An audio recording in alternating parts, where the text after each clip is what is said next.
अनुसुईया माता ने संत ब्राह्मणों की निसंकोच सेवा करके ब्रह्मा विष्णु महेश की मां बनने का सौभाग्य पैदा कर लिया। भागवत की कथा इसीलिए कलयुग में आवश्यक है क्योंकि महिलाएं इतनी मॉडर्न हो गई हैं कि उनके घर में राम नहीं आएंगे, श्याम नहीं आएंगे, भरत शत्रुघ्न भी नहीं आएंगे, सीता गार्गी मदालसा भी नहीं आएंगी। मॉडर्न। अब बताइए क्या करना है महाराज। श्रीमद् भागवत की कथा इसीलिए आवश्यक है महिलाओं के लिए। अनुसुईया माता ने जो जो तप जप किए हैं वो मेरी बहनों को करने हैं, जिससे कि राष्ट्र उन्नति, राष्ट्र उद्धार, राष्ट्र बलवान बने, राष्ट्र का कल्याण हो। ऐसी औलाद पैदा होए जो तुम्हारे कुल के साथ में तुम्हारे देश का भी उद्धार करे। ऐसी औलाद का जन्म चाहिए। अब जो भी पैदा हो रहा है उसका एक ही संकल्प है, नौकरी नौकरी नौकरी नौकरी नौकरी नौकरी नौकरी। अरे बावड़े, केवल नौकर बनने के लिए पैदा हुआ है, इससे अच्छा तो भैंस का पड्डा बन जाता, पीता और सो जाता।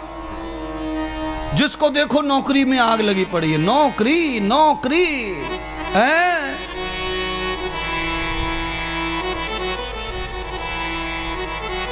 केवल नौकरी के लिए पढ़ रहे महाराज।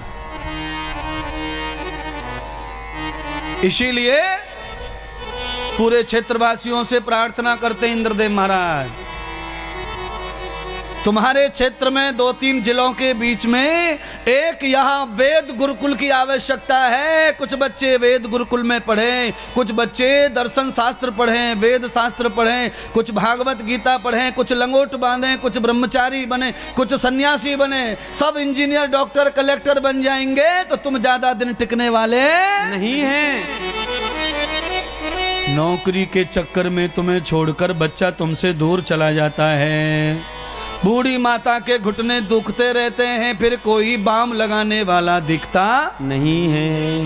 रोना भी है, धोना भी है, बाम भी लगाना है, झाड़ू भी लगाना है, बर्तन भी करना है, रोटी भी पकानी है। इतना काम बूढ़ी मम्मी को मरते समय तक करते रहना पड़ता है। बेटा पैरों पे खड़ा हो गया, बेटा पेड़ों पे खड़ा हो गया, बेटा पैरों पे खड़ा हो गया, बेटा पैरों पे खड़ा हो गया, पर हे मम्मी पापा तुम्हारे दोनों पैर टूट गए। इसीलिए धन कमाओ, पैसा कमाओ, सब कुछ कमाओ, पर साथ में रहकर कमाओ। बच्चे तुमने अपने लिए पैदा किए, नौकरी के लिए थोड़ी पैदा किए हमारा।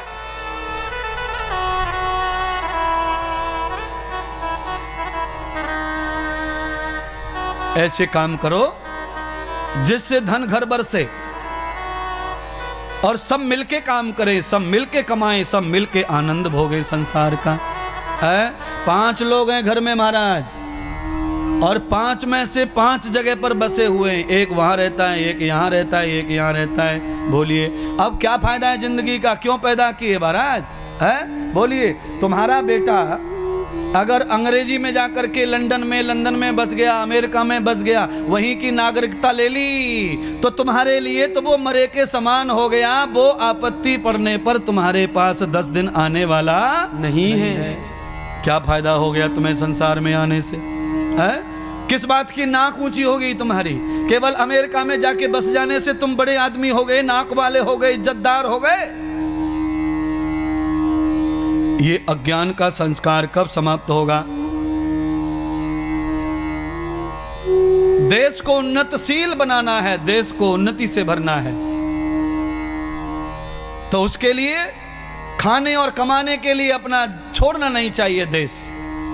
क्योंकि मनुस्मृति ऐसा कहती है, जो प्राणी खाने कमाने के लिए अपने देश का त्याग करता है वो नरकगामी है, उसे कभी सुख संपदा नहीं, धन मिलेगा जो उसके साथ जाने वाला नहीं है। चलन है वो सरकार का। संविधान में कुछ गवर्नर नाम का व्यक्ति बैठता है, साइन करता है, मान्यता हो जाती है, उसके अलावा पैसे की कोई मान्यता नहीं है महाराज। बोलिए आप सच बताओ, 4 साल पहले 1000 का नोट था कि नहीं धरती पे? सब लोग दीवाने थे कि नहीं उसके? अब रोड पे उड़ रहा है, कोई देख भी नहीं रहा उसकी तरफ। कारण यह है कि कुछ लोग संसद में बैठते हैं, उन्होंने जैसी संयुक्ति मोहर लगा दी वैसी तुम्हें मानना है महाराज। ऐसा संविधान है देश का। तुम अपने मन से न पैसे को चला सकते हैं न लौटा सकते हैं। सरकारें नियत करती हैं, और जिसे इंसान नियत करता हो उसके लिए ज्यादा मरने की जरूरत नहीं है। 2000 का नोट कभी किसी ने पहले देखा ही नहीं महाराज। अब ये नई दुनिया आ गई है, नया नोट आ गया है। हाँ, अब सब 2000 से प्यार करते हैं महाराज।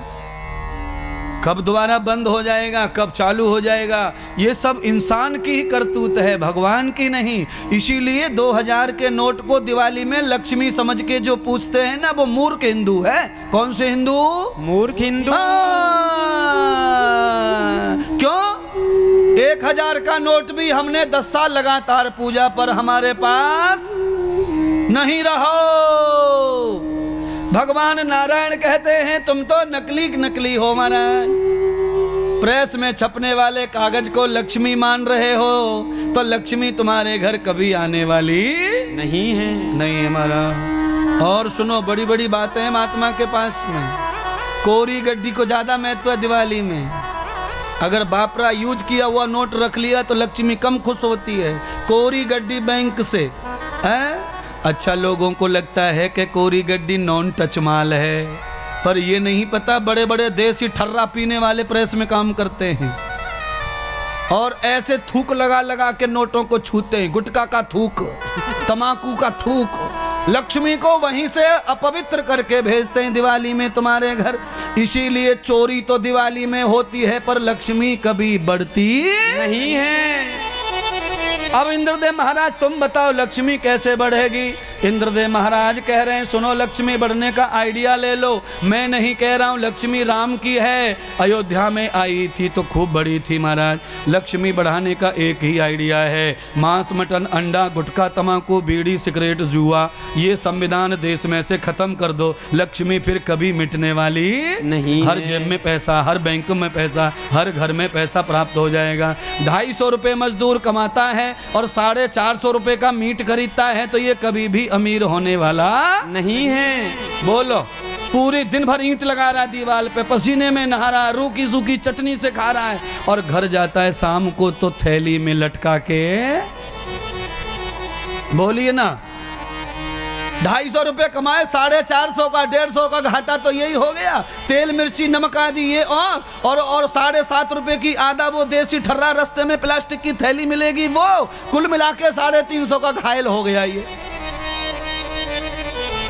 और सो करके सुबह उठता है, बच्चे के पैर दुख रहे हैं, पेट दुख रहा है, अब डॉक्टर को दिखाने के लिए पैसा नहीं है। हे भगवान, ऐसी कैसी गरीबी, ऐसी गरीबी से तो मरना अच्छा है। फिर वो सेल्फोस की गोली लावे और पी के सो जावे। क्यों जहर की गोली खानी पड़ रही है? क्यों जहर की गोली खानी पड़ी? कर्म खोटे किए तो भगवान भजने से क्या होगा। प्लास्टिक की रबड़ की चप्पल पहन के जैसे नंगे तार में से शरीर में करंट नहीं आता, वैसे ही गुटखा बीड़ी तमाकू अंडा शराब वाले को भगवान की कृपा नहीं आती।